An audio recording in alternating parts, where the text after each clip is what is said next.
விஷ்ணு தமிழ்நாடு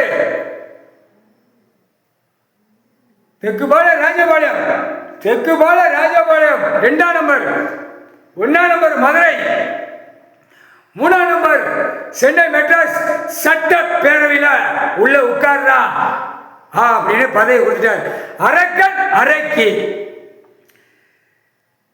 அரக்கன் அரைக்கி, பூதம் பூதத்தி, சென்னை மெட்ராஸ் 3வது கணக்கு, முதல் கணக்கு மதுரை, 2வது கணக்கு தெற்குபாளையம் ராஜபாளையம். தெற்குபாளையம் ராஜபாளையம் நிறைய அடி வாங்கும், அடி வாங்கும், அடி வாங்கி மாநில பேர் பிளட் ரத்தத்தை குடிப்பான்.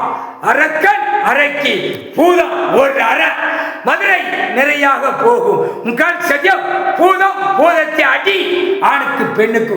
அரக்கன் அரைக்கி ரத்தத்தை குடிச்சிருவா. முக்கால் சத்தியம். அடுத்தாப்புல சென்னை மெட்ராஸ்ல நடிகர் நடிகை, அரசியல் வாதி, நடிகர் நடிகை, பல லட்சம் கோடி, பல கோடி நடிகர் நடிகை எல்லாமே நடிச்சுதான் மாலாக்கி வச்சிருக்கான். இந்த செம்மத்தில் பூதம் பூதத்தி அரக்கன் அரைக்கி எல்லாம் சென்னை மெட்ராஸ்ல சட்டப்பேரவையிலிருந்து ரத்தத்தை குடிப்பான். பூதம் ஒரு அரை சட்டப்பேரவையில முக்கால் சத்தியம். இப்ப தமிழ்நாடுல ஐட்டம் பெரிய ஐட்டமாக சுடுகாட்டி எரிப்புக்கு போகும். முக்கால் சத்தியம்.